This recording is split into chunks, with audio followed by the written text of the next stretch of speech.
So this is the all new Canon R10 जो मैं पिछले 2 हफ्ते से यूज़ कर रहा हूँ as a photographer, as a content creator. Delhi में काफ़ी ज़्यादा मैंने इससे शूट करा है, कोलकाता भी अभी मैं इस कैमरा को लेके गया था, अगर आपने मेरे इंस्टाग्राम पे चेक किया होगा। तो इस वीडियो में मैं अपना फुल रिव्यू आपके साथ शेयर करने वाला हूँ, the good part as well as few ऐसे इंप्रूवमेंट जो मुझे लगती हैं इस कैमरा में हो सकती थी या हो सकती हैं आगे जाके, वो सब मैं इस वीडियो में शेयर करने वाला हूँ। तो अगर मैं कैनन R10 के फिजिकल ओवरव्यू की बात करूं तो सबसे पहली चीज़ इसका ग्रिप काफ़ी डीप है, और ये चीज़ मुझे कैनन मिररलेस की अभी बढ़िया लगती है कि जो DSLR वाला ग्रिप एंड फील होता था, सेम चीज़ मिररलेस में भी है and R10 is no exception. इसमें भी वही चीज़ मिलता है। जब मैं शूट कर रहा हूँ तो प्रॉपर ग्रिप है, और अगर थोड़ा सा स्लिपरी भी हो रहा है जैसे अभी दोपहर का टाइम है तो भी ग्रिप जो है वो काफ़ी बेटर रहती है। Talking about buttons, it's almost like a one hand control camera, मतलब सारी चीज़ें राइट में दी हैं, चाहे डायल्स हो चाहे बटन्स हो, सिवाय एक मेन्यू बटन को छोड़ के जो लेफ्ट की तरफ है। But I think it's easy to use because जब मैं मेन्यू यूज़ कर रहा हूँ तो मैं दोनों हाथ यूज़ करता हूँ। बट उसके अलावा सारी चीज़ें राइट साइड पे दी गई हैं, very easy to use. But सबसे इंपॉर्टेंट चीज़ कि ये जो कैमरा है फ्लिप स्क्रीन के साथ आता है, आर्टिकुलेटिंग स्क्रीन है एंड टच स्क्रीन है LCD, तो मैं इसको किसी भी एंगल पे मूव कर सकता हूँ। अगर मैं लो एंगल शूट कर रहा हूँ तो मैं ऊपर की तरफ कर सकता हूँ, टॉप एंगल कर रहा हूँ तो मैं स्क्रीन नीचे की तरफ घुमा के बेसिकली किसी भी एंगल पे मैं इजीली फ़ोटोज़ और वीडियो शूट कर सकता हूँ। अच्छा, तो अभी जैसे मैं फ़ोटो ले रहा हूँ ना, तो कई बार क्या होता है कि मैं आई ऑटो फोकस नहीं लेना चाहता, मैं सब्जेक्ट की फ़ोटो ले रहा हूँ, मैं मैनुअली फोकस पॉइंट रखना चाहता हूँ। तो यहाँ पे ये बहुत बढ़िया जॉयस्टिक दी गई है और प्लेसमेंट काफ़ी सही है। पहले नीचे की तरफ होता था, अब यहाँ ऊपर दे दिया है। तो स्टार्टिंग में थोड़ा ऑड था, बट एक्चुअली जब हम कैमरा पकड़ते हैं ना तो ग्रिप हम यहाँ पर ही जाता है ग्रिप के साथ। तो इस तरीके से जब मैं फ़ोटो ले रहा हूँ तो मैं अपने थंब से इस जॉयस्टिक को यूज़ करके पॉइंट को मैनुअली लेफ्ट राइट मूव कर सकता हूँ, और मुझे मेन्यू में कहीं जाके यहाँ पे टच करके नहीं करना पड़ेगा। मैं इजीली इस जॉयस्टिक को यूज़ करके भी कर सकता हूँ and it's actually very flexible end user friendly.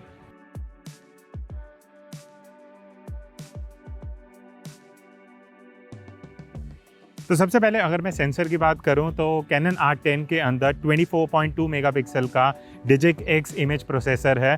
तो इसका मतलब ये है कि क्रॉप सेंसर है सबसे पहले तो क्रॉप सेंसर से मेरा मतलब है कि अगर आप एक लेट्स सपोज अभी तक स्मार्टफोन यूज़र थे तो मैं आपको एक इमेज दिखा देता हूँ जस्ट अ कंपैरिजन कि क्रॉप सेंसर और मोबाइल सेंसर में कितना साइज़ का फ़र्क होता है। तो अगर मैं क्रॉप सेंसर बॉडी की बात करूँ तो सबसे बड़ा बेनिफिट हमें मिल जाता है कि फ़ोन से काफ़ी बड़ा सेंसर है तो लो लाइट परफॉर्मेंस अच्छा हो जाता है।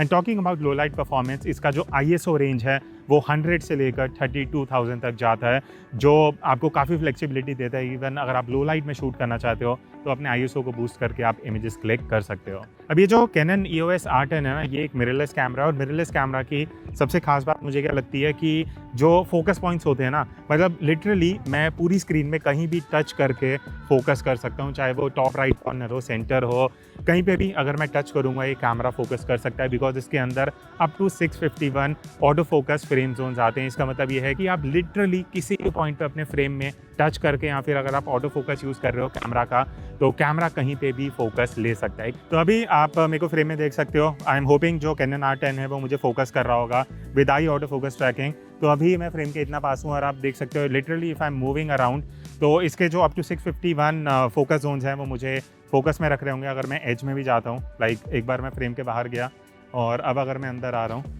तो hopefully it would be tracking me. एक बार मैं नीचे भी जाके देखता हूँ एंड आई थिंक सब बढ़िया काम कर रहा होगा विद स्टिल ट्रैकिंग मी। तो दिस इज़ अ डेमोन्स्ट्रेशन की कैसे इसके जो फोकस पॉइंट्स हैं वो लिटरली मुझे फ्रेम में कहीं पे भी फोकस कर सकते हैं। अच्छा, अभी बाय द वे जो मैं लेंस यूज़ कर रहा हूँ ना, ये है 18-150 mm।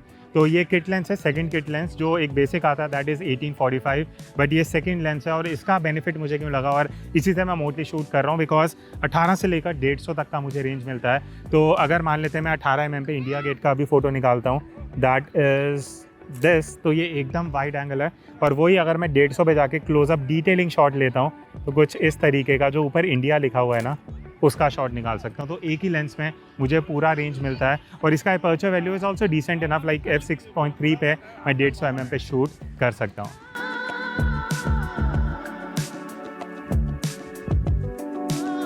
तो अभी हम एक टेस्ट कर रहे हैं 23 FPS का। मैं आपको दिखाता हूँ। फॉर एग्जांपल ये पाथ है जहाँ मैं सिमेट्री अचीव करना चाहता हूँ, तो अभी रतनदीप इस पाथ पे वॉक करेंगे जल्दी से, और मैं कैप्चर करूँगा सीक्वेंस, और फिर एक जो पर्टिकुलर फ़ोटो है वो हम उससे निकाल पाएंगे। तो स्टार्ट करते हैं। स्टार्ट।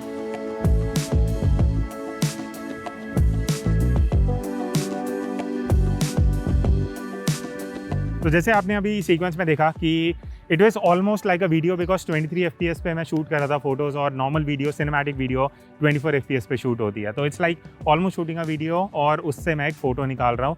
इसका बेस्ट एग्जाम्पल मैं आपको अभी दिखाता हूँ, जो हमने 2 हफ्ते पहले चांदनी चौक में शूट किया था एक कैट का, वो देखना, that is like the perfect example कि आप कैसे 23 FPS को अच्छे से यूज़ कर सकते हो।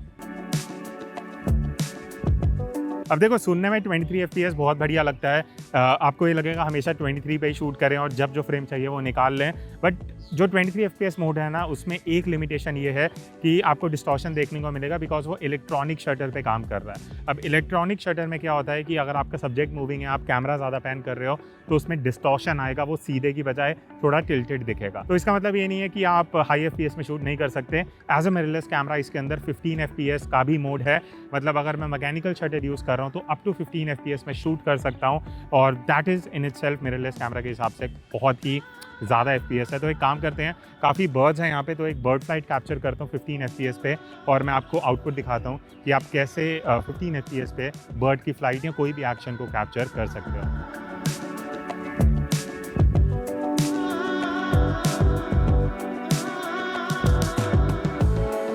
अब मुझे पक्का पता है कि नीचे कमेंट आने वाला है कि 23 और 15 FPS का तो ऑप्शन है, बट उसका बफर कितना है। बफर मतलब कि अगर मैं शटर बटन प्रेस करके रखता हूँ तो कितनी देर तक वो एक्चुअली जो 15 FPS या 23 FPS वो कंटिन्यूसली शूट करेगा। तो एक बार टेस्ट करते हैं। मैं अभी स्विच करता हूँ मैनुअल मोड पे, और अभी मैं 15 FPS मोड पे हूँ। मैंने मैकेनिकल शटर चूज़ किया हुआ है, तो एक बार क्लिक करते हैं और आपको मैं साउंड सुनाता हूँ।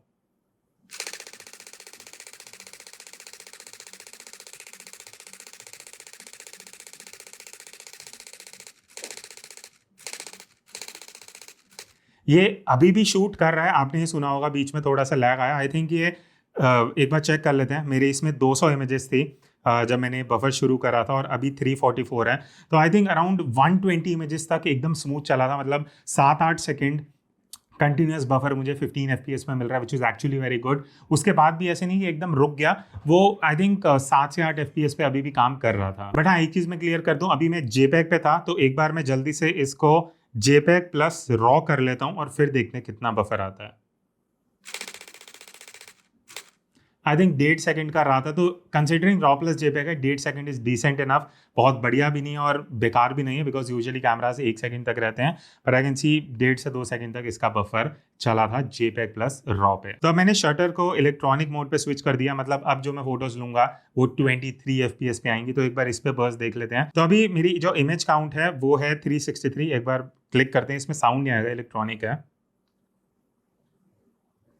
I think raw plus JPEG again 1.5 second के आसपास ले रहा है, which is actually good enough considering 23 FPS पे बफर हो रहा है। JPEG की अगर मैं बात करूं, मैंने ट्राई करा था 3 से 4 सेकंड तक इजीली 23 FPS पे चल रहा था। तो अगर मैं Canon R10 के बफर की बात करूं, मान लेते हैं आप एक beginner action, sports, wild life photographer हो, इतना जो बफर है दैट इज गुड इनफ। अगर आप इससे और बेटर चाहते हो then you can maybe go for R10 या फिर और प्रोफेशनल कैमरा बॉडीज में आप इन्वेस्ट कर सकते हो। अब जब हम फोटोग्राफी की बात करते हैं ना, तो कई बार हम क्या करते हैं कि कुछ क्रिएटिव फोटोज लेने के लिए टेक्निकली इतने स्ट्रॉन्ग नहीं हो पाते, स्पेशली अगर आप एक बिगिनर फोटोग्राफर हो।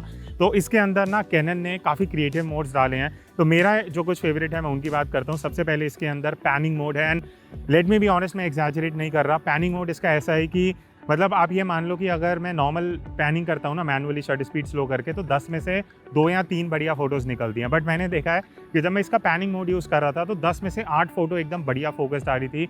अब मुझे नहीं पता उसके अंदर कुछ एल्गोरिदम है, क्या यूज़ हो रहा है, बट एनीवे पैनिंग मोड अगर आप यूज़ करते हो, सीन मोड में जाके ऊपर यहाँ पे एक डायल है, जैसे मैं सीन मोड में जाके पैनिंग मोड सेलेक्ट कर सकता हूँ। और मुझे कुछ नॉलेज नहीं चाहिए, ना मुझे शटर स्पीड चेंज करना है, ना फोकसिंग, ना एपर्चर, तो वो सब झंझट में मुझे ध्यान नहीं देना। मुझे सिर्फ अपने कैमरा को पैन करना है सब्जेक्ट को लेके, और मैं बढ़िया पैनिंग फोटोज़ ले सकता हूँ। और सीन मोड में एक और काफ़ी इंटरेस्टिंग मोड है, वो है पैनोरामा मोड। अब पैनोरामा मोड में क्या है कि नॉर्मली हम मैनुअली तो पैनोरामा शूट करते हैं, बट जैसे ही मैं इस मोड में स्विच करता हूँ, सबसे पहले तो मुझे ऑप्शन मिलता है कि मैं left to right, right to left, up to down, down to up, मतलब मैं चारों तरीके से वर्टिकली, हॉरिजॉन्टली मैं पैनोरामा शूट कर सकता हूँ। और उससे बढ़िया चीज़ ये है कि जैसे मैं क्लिक कर रहा हूँ ना, मैनुअली मूव कर रहा हूँ, तो मुझे एडिटिंग में जाके अलग से पैनोरामा स्टिच नहीं करना, मुझे कैमरा बना बनाया पैनोरामा देगा। और यहाँ पे मैं आपको एग्जांपल दिखाता हूँ कि एक नॉर्मल फोटो थी जिसके पीछे मैं नहीं जा पा रहा था, मुझे वाइड एंगल शूट करना था, तो वही मैंने क्या करा, पैनोरामा मोड से इस तरीके से फोटो लेके उसको पूरा वाइड एंगल में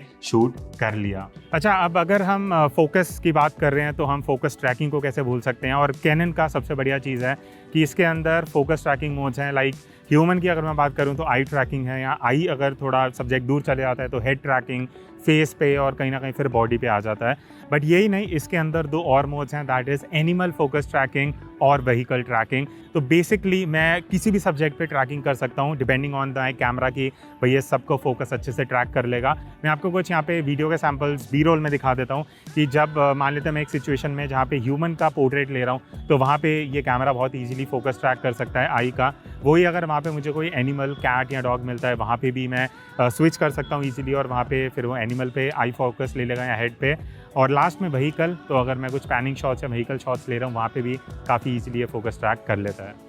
बट अभी तक मेरे साथ कैमरा में ना ये एक शिकायत रहती थी कि यार अगर मुझे इन तीनों मोड्स में स्विच करना है तो मुझे मेन्यू के अंदर जाके सेटिंग्स में फिर चेंज करना पड़ता था, तब तक जो मेरा मूवमेंट है वो ख़त्म हो जाता था। बट R10 में मुझे बढ़िया चीज़ लगी कि मुझे क्विक मेन्यू में ही बाहर ये ऑप्शंस दिए गए हैं, मैं ईजिली स्विच कर सकता हूँ बिटवीन ह्यूमन, एनिमल और व्हीकल और ऑफ, ये चारों ऑप्शंस जैसे यहाँ पे मुझे स्क्रीन पे मिल जाती हैं और विद इन सेकेंड्स मैं ये चेंज करके अपने नेक्स्ट सब्जेक्ट को शूट कर सकता हूँ।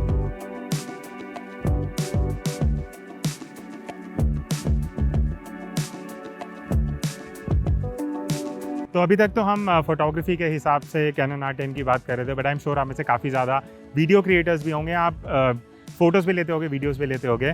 तो अगर मैं कैनन R10 की बात करूं इन टर्म्स ऑफ वीडियो, तो सबसे पहली चीज़ ये 4K कैमरा है। 4K 60 FPS तक मैं इस कैमरा में वीडियो शूट कर सकता हूँ। और बढ़िया चीज़ क्या है कि अगर मैं 4K में वीडियो शूट कर रहा हूँ ना तो इस 6K ओवर सैम्पलिंग होता है, मतलब जो इन्फॉर्मेशन है वो 6K से आ रहा है और वो 4K में ओवर सैम्पल हो रहा है। इसका बेसिक मतलब ये है कि आपको ज़्यादा डिटेल इन्फॉर्मेशन और कहीं ना कहीं क्वालिटी है वो ज़्यादा बेटर मिलती है। बाकी अगर मैं बात करूँ 4K 30 FPS की, उसमें कोई क्रॉप नहीं मिलता। तो अगर आपको अभी तक लग रहा था कि यार 4K में क्रॉप आता है तो 30 FPS तक नहीं है, बट अगर आप 50 या 60 FPS पे जाओगे तो वहाँ पे हल्का सा क्रॉप देखने को ज़रूर मिलता है। तो ये चीज़ मैं पहले ही क्लियर कर दूँ। बट अगर आप 1080p में शूट कर रहे हो तो नॉर्मल मोड में आप 60 FPS तक शूट कर सकते हो। और उससे बढ़िया चीज़ ये है कि आप स्लोमो में जाके 120 FPS पे भी वीडियो शूट कर सकते हो। अब वैसे तो कैनन R10 जो है वो एक क्रॉप बॉडी है, APS-C सेंसर के साथ आता है, बट इसमें एक एडवांटेज आपको कहीं ना कहीं ये भी मिल जाता है कि 1.6 टाइम्स इसमें क्रॉप फैक्टर है। तो मान लेते हैं अगर मैं 100 mm पे शूट कर रहा हूँ तो मुझे 100 mm की जगह 160 mm का एंगल ऑफ व्यू मिलेगा। मतलब अगर मैं इतने डिस्टेंस पे भी खड़ा हूँ और मान लेते हैं पीछे मैं इंडिया गेट का कुछ वीडियो में फ़ोटो लेना चाहता हूँ तो मुझे वो बेनिफिट मिल जाएगा कि मेरा जो एंगल ऑफ व्यू है वो कहीं ना कहीं नैरो हो जाएगा। और अगर मैं इससे आगे नहीं जा पाता तो मैं उसका बेनिफिट लेके काफ़ी डिस्टेंस से शूट कर सकता हूँ। और वही अगर मैं 4K 50 या 60 FPS पे शूट कर रहा हूँ तो मेरा ये जो क्रॉप फैक्टर है वो 1.8 से और ज़्यादा बढ़ जाता है। तो मतलब मान लो मैं यहाँ से खड़े होकर बहुत क्लोजअप शॉट्स भी ले सकता हूँ। तो डिसएडवांटेज भी एक तरह से आप देख सकते हो, बट कहीं ना कहीं उसको अगर हम पॉजिटिव की बात करें तो आपको ये बेनिफिट मिल जाता है कि आप डिस्टेंस से ज़्यादा जूम इन इफेक्ट क्रिएट कर सकते हो। पर वीडियो में जो मुझे एक काफ़ी ज़्यादा बढ़िया फीचर और प्रोफेशनल फीचर लगा वो है कि कैनन R10 इस बजट में भी ऑफर कर रहा है कि आप HDR PQ में वीडियो शूट कर सकते हो।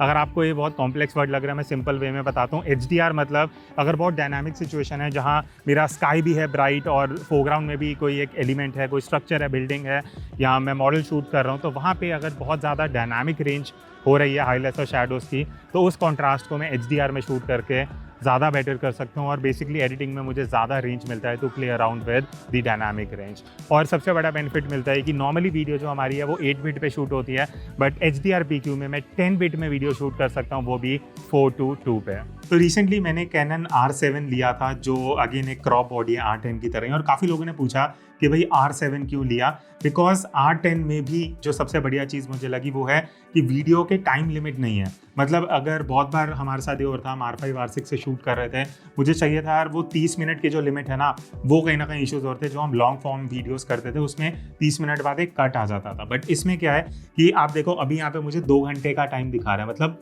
अप टू 2 आवर्स में कंटिन्यूस वीडियो शूट कर सकता हूँ। उससे पहले अगर ये बंद होगा तो वो इसी वजह से होगा, या तो कार्ड फुल हो जाएगा या बैटरी खत्म हो जाएगी। उसके अलावा 2 घंटे तक कंटिन्यूस में इसमें वीडियो शूट कर सकता हूँ, which is actually a very plus point, specially अगर आप लंबी वीडियो शूट करते हो। अब कैनन EOS R10 के अंदर मुझे डिजिटल इमेज स्टेबलाइजेशन मिलता है, बट अच्छी चीज़ क्या है कि मैं कोऑर्डिनेटेड इमेज स्टेबलाइजेशन का यूज़ कर सकता हूँ। बिकॉज अगर लेंस में स्टेबलाइजेशन है विच इज़ ऑप्टिकल स्टेबलाइजेशन। तो इनका जो टोटल मिक्स होके जो कॉम्बिनेशन मिलता है तो that is up to 5 axis का 5 स्टॉप इमेज स्टेबलाइजेशन। तो एक काम करता हूँ, मेरे पीछे एक फाउंटेन है, तो 1/6 1/5 ऑफ अ सेकेंड पे बहुत स्लो शटर स्पीड पे मैं हैंडल शूट करने का ट्राई करता हूँ और देखते हैं कि क्या इतनी स्लो शटर स्पीड पे वो भी 50 mm पे कैसा रिजल्ट आता है, शेक आता है या नहीं आता।